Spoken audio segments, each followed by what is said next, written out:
Cuando mis amigos problemáticos y yo teníamos 13 años, una de las muchas cosas ruidosas y traviesas que hacíamos eran las sesiones de Ding Dong Ditch los sábados por la noche. Hace 10 años, todos vivíamos en la misma cuadra en un típico barrio suburbano. En aquella época había muchas menos casas y más bosques.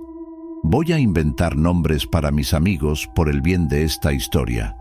Estaban Mark, James y Matt. Por lo general, Mark o James eran los que iban a las casas y tocaban las campanas, mientras que Matt y yo, por otro lado, normalmente encontrábamos escondites de inmediato. Llegamos a unas 5 o 6 casas. Recuerdo que todos los hombres que abrieron las puertas reaccionaron más o menos de la misma manera. Salían al porche, uno o dos gritaban algo y luego volvían a entrar. En un par de casas volvimos a tocar el timbre para reaccionar mejor. Un tipo gritó que estaba llamando a la policía la segunda vez, así que cuando cerró la puerta, todos nos dirigimos calle abajo y fuimos a la siguiente cuadra. Como mencioné, hace 10 años en este vecindario había parches de bosque en el lugar donde hoy se encuentran las casas. En la siguiente cuadra había algunos parches de bosque rodeando algunas de las casas, y las casas en esta cuadra parecían estar más descuidadas. La primera casa de la cuadra estaba al otro lado de la calle del bosque, lo que constituía un escondite perfecto. La casa tenía un aspecto algo deteriorado, con pasto alto, un viejo auto andrajoso con una cubierta en el camino de entrada y, en general, solo una casa pequeña. Mark subió a tocar el timbre. Apenas tuvo tiempo de cruzar la calle antes de que se abriera la puerta. Fue otro hombre quien abrió la puerta. Este tipo era realmente grande, alrededor de 6 pies de altura y una constitución robusta. A diferencia de los demás, se puso furioso de inmediato. Caminó por todo el jardín delantero, revisando los arbustos y gritando amenazas. Todos nos reímos como siempre. Finalmente volvió a entrar. Mark esperó unos minutos, revisó las ventanas y luego subió corriendo la entrada para tocar el timbre nuevamente. No le envidiaba esta casa. No me atrevería a tocar de nuevo el timbre de ese hombre. Mark sabía que probablemente no tenía mucho tiempo, así que corrió hacia un lado de la casa y se perdió de vista. Esta vez la puerta se abrió mucho más rápido y el hombre salió con un rifle en la mano. Todos nos miramos al mismo tiempo, como si fuéramos arrestados. El hombre revisó todos los lugares que había revisado antes y luego algunos lugares más esta vez, como detrás de su auto, detrás de un par de árboles, y luego caminó hasta el centro de su césped y se quedó allí parado como si estuviera pensando. Miró a su alrededor y luego su cabeza se detuvo cuando nos estaba mirando en el bosque. Matt, James y yo nos miramos. Nos agachamos más, esperando que no nos viera. Después de 10 segundos de mirar en nuestra dirección, el hombre regresó a su casa y luego lo vimos aparecer en la ventana delantera, parado como una estatua, mirando en nuestra dirección en el bosque. Una vez más, vio a Mark acercándose sigilosamente a la puerta principal del hombre, pero no había nada que pudiéramos hacer. Teníamos demasiado miedo para movernos o gritar algo. Mark tocó el timbre una vez más y corrió. Sin embargo, el hombre no se movió, al menos no durante un minuto más. Luego, se dio vuelta y se alejó de la ventana. No volvimos a ver a Mark, pero todavía estábamos demasiado nerviosos para movernos o decir algo. Lo siguiente que recuerdo es que escuchamos la voz de Mark desde el otro lado de la calle gritando, ¡correr! No lo entendimos hasta que escuchamos a alguien corriendo detrás de nosotros, y al girar la cabeza nos dimos cuenta de que era el hombre del otro lado de la calle con su rifle en mano, apuntándonos. Corrimos como pequeñas presas de un depredador hacia Mark, que nos estaba esperando al otro lado de la calle. Corrimos cuadras hasta que estuvimos seguros de que lo habíamos perdido. Mark explicó que gritó cuando vio al hombre cruzar la calle sigilosamente hacia el bosque con su arma. No lo denunciamos ni a él ni a nada de lo sucedido. Se lo dijimos a algunos amigos y eso fue todo. Por suerte, la casa estaba a muchas cuadras de nosotros, así que nunca tuvimos que volver a pasar por ella.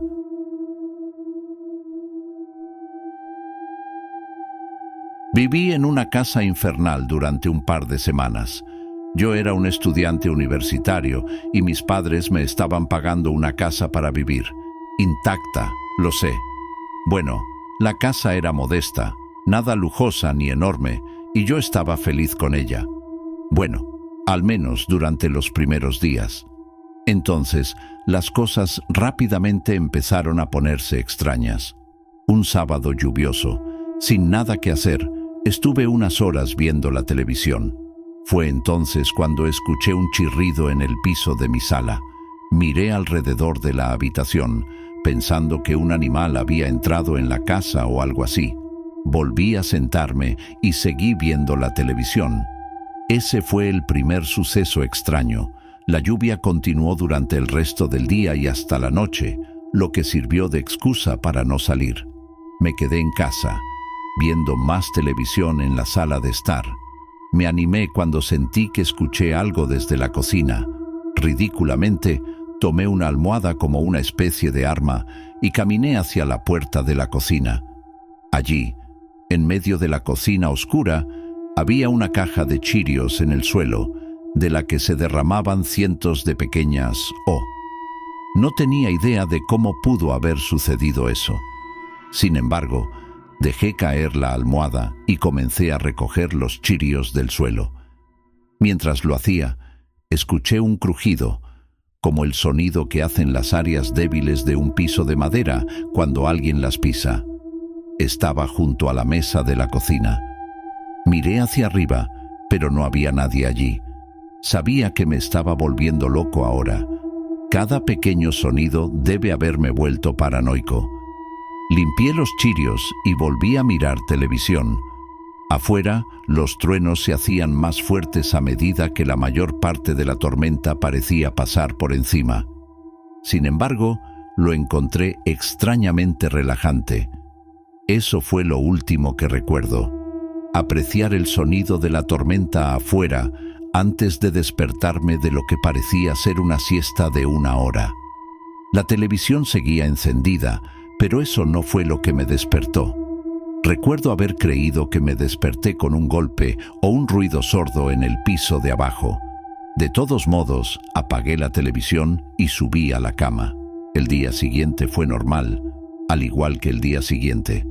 No fue hasta el siguiente día gris y lluvioso que empezaron a suceder cosas extrañas de nuevo.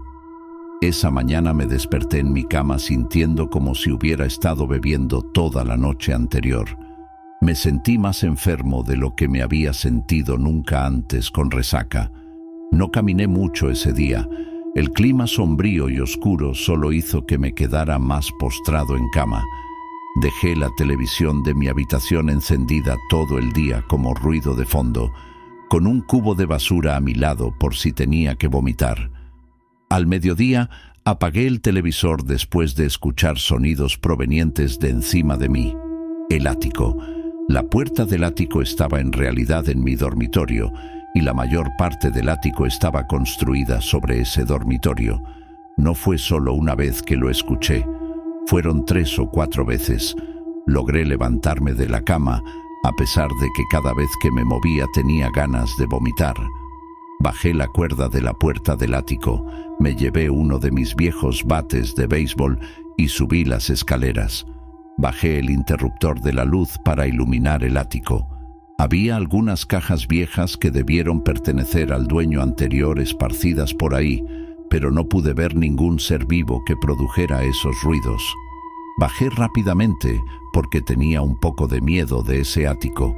No hubo más ruidos hasta esa noche. Al principio me desperté con lo que pensé que era un trueno. Todavía sintiéndome un poco mareado, el familiar sonido de un ruido sordo proveniente del ático me dio escalofríos. Tiré de la cuerda hacia la puerta del ático. Tomé mi bate de béisbol una vez más y subí las escaleras. Me enojé y grité con la voz más intimidante que pude, pero antes de que pudiera encender la luz, escuché el sonido de un niño riéndose en el ático a oscuras. Las palabras no pueden describir la sensación de ingravidez, la sensación de que mis entrañas se hunden dentro de mi cuerpo, el miedo que sentí. La palabra miedo no es suficiente para describir lo que sentí en ese momento. Salí de esa casa tan rápido que ni siquiera recuerdo haber corrido. Llamé a mi papá bajo la lluvia fría y le pedí que me recogiera. Le expliqué todo lo mejor que pude. Mis padres vieron lo emocionado que estaba por esto y en un sentido extraño, creo que me creyeron. Empaqué todas mis cosas con mis padres al día siguiente y regresé a casa. Hasta el día de hoy estoy convencido de que lo que viví en esa casa fue completamente paranormal.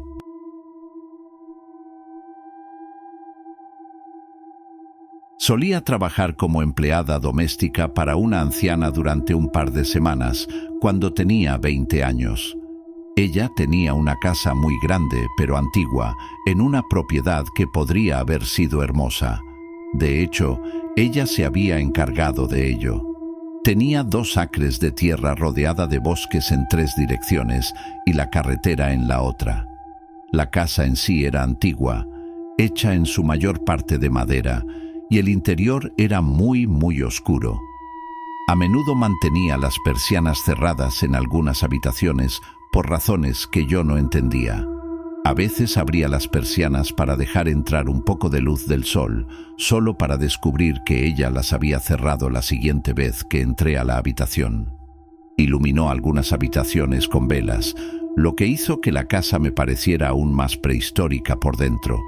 Para colmo, los pisos de madera eran un ecologista chirriante en todas partes de la casa. El nombre de la mujer era Mel. Tenía alrededor de 70 años. El tipo de trabajo que Mel me pediría que hiciera sería principalmente cosas físicas que ya no podía hacer muy bien, como barrer, quitar el polvo, limpiar los platos, lavar la ropa, clasificar el correo y otras cosas por el estilo. Un fin de semana, Mel me pidió que durmiera allí 1 o 2 noches. La casa tenía como 4 dormitorios, pero ella vivía sola, así que no era un problema. Bueno, esto tiene lugar en el transcurso de un viernes y técnicamente también un sábado. Llegué, como de costumbre, el viernes y le di muy pocas palabras a Mel. Dejé mi mochila llena de ropa y cosméticos en la cama del dormitorio en el que iba a dormir. Cuando me volví hacia la puerta, vi a Mel parada junto a la puerta. Tenía un aire espeluznante y esta entrada no fue la excepción. Ella no dijo hola, lo cual no fue tan extraño como parece. Ella simplemente me ordenó que limpiara el dormitorio de inmediato. Después de eso, ella simplemente me dijo que simplemente ordenara toda la casa y luego subió las escaleras. No la vi durante el resto del día, pero de vez en cuando la oía caminar por el piso de arriba de su habitación. Fue extraño. Parecería caminar de un lado a otro.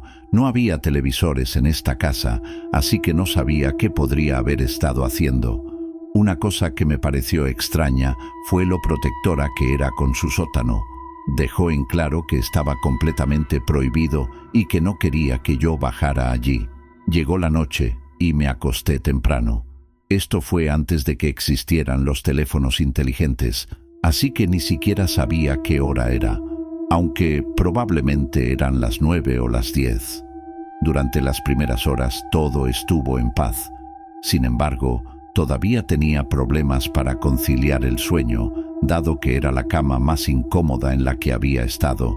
Parecía que horas más tarde comencé a escuchar pasos afuera de mi habitación en los pisos crujientes. Sonaba como si Mel estuviera pasando por mi habitación muy lentamente. Quizás simplemente iba al baño. Unos minutos más tarde, escuché sus pasos nuevamente, pero luego se detuvo frente a mi puerta. Esta vez me senté y escuché. Podía escuchar el crujido detrás de la puerta de Mel, parado allí, y estaba empezando a asustarme. Ella finalmente se alejó. La oí bajar las escaleras y luego oí una puerta abrirse y cerrarse desde abajo. Tenía la sensación de que era la puerta del sótano. Un rato después escuché la puerta abrirse y cerrarse de nuevo, y luego pasos pesados y lentos subiendo las crujientes escaleras. Los pasos llegaron una vez más a mi puerta y luego se detuvieron. Me senté una vez más para escuchar y pude escuchar crujidos de presión en el suelo fuera de la puerta.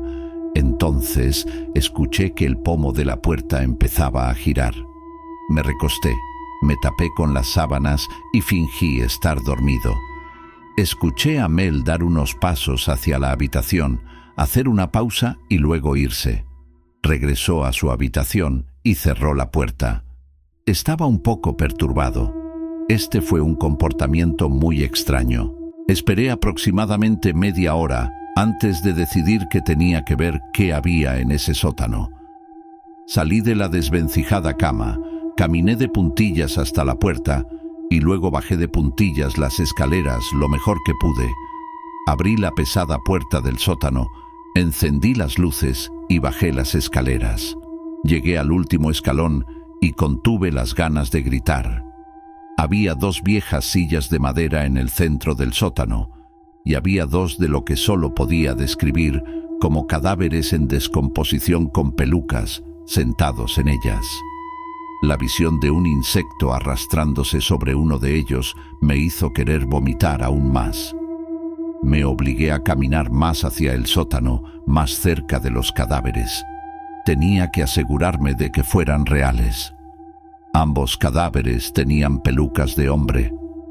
El mayor de los 2 también llevaba una boina. No sé mucho sobre los cadáveres o su tasa de descomposición, pero diría que ambos cadáveres tenían casi 1 año. Sentí que mi corazón se detuvo momentáneamente cuando escuché pasos provenientes del primer piso. No pude llegar al interruptor de la luz. No tuve tiempo. Me escondí detrás de uno de los sofás en el sótano cuando escuché pasos lentos y pesados que bajaban una espeluznante escalera a la vez. Tenía mis manos tapándome la boca cuando escuché a Mel llegar al último escalón. La escuché susurrar mi nombre durante medio segundo. Miré alrededor del sofá y vi a Mel en medio del sótano ya con un gran cuchillo de cocina en la mano. Sabía que ella sería demasiado lenta para atraparme, así que corrí hacia las escaleras. Gritó mi nombre y me siguió tan rápido como pudo.